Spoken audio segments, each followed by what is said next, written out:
ویسے تو ہم اس نبی کے امتی ہیں جس نبی کے لیے یہ ساری کائنات بنائی گئی۔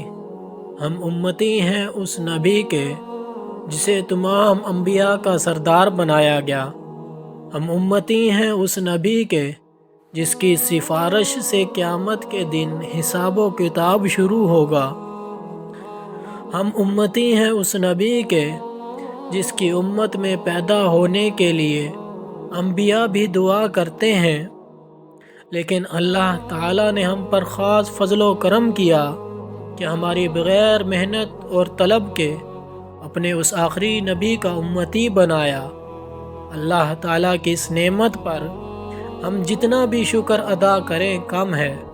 اس نبی نے ہمیں اللہ کے حکم کے مطابق زندگی گزارنے کے چند طریقے بیان کیے ہیں کہ اگر تم ان طریقوں کے مطابق چلو گے تو دنیا میں بھی کامیاب ہوگے اور آخرت میں بھی کامیاب ہوگے۔ ہمارے نبی صلی اللہ علیہ وسلم نے ارشاد فرمایا کہ مردوں کے لیے یہ حکم ہے کہ وہ اپنی شلوار ٹخنوں سے اوپر رکھیں، لیکن ہم نے نبی سے کہا ہم آپ کا طریقہ نہیں مانیں گے، یہ تو کوئی اسٹائل نہیں ہے، اسٹائل تو وہ ہے جو آپ کے دشمنوں نے بتایا ہے، ہم تو شلوار ٹخنوں سے نیچے ہی رکھیں گے۔ نبی پاک صلی اللہ علیہ وسلم نے فرمایا، دوسرا حکم یہ بتایا کہ تم اپنی شلوار گھٹنوں سے اوپر نہ کرنا کیونکہ یہ مرد کا سطر ہے۔ ہم نے کہا نہیں، سٹائل یہ نہیں ہے، سٹائل تو وہ آپ کے دشمنوں نے بتایا ہے، ہم تو ہاف پینٹ ہی پہنیں گے، یہی تو سٹائل ہے۔ آپ کا بتایا ہوا طریقہ کوئی سٹائل تو نہیں ہے۔ نبی پاک صلی اللہ علیہ وسلم نے ارشاد فرمایا کہ مردوں کو چاہیے کہ وہ اپنے چہرے پر داڑھی رکھیں، لیکن ہم نے کہا کہ ہم آپ کی بات کیوں مانیں، یہ کوئی سٹائل تو نہیں ہے۔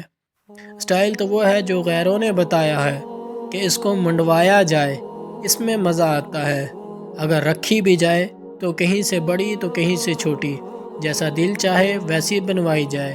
نبی کریم صلی اللہ علیہ وسلم نے فرمایا کہ سر کے بال ایک جیسے رکھے جائیں، ہر طرف سے برابر ہونے چاہیے، لیکن ہم نے کہا یہ کوئی سٹائل نہیں ہے۔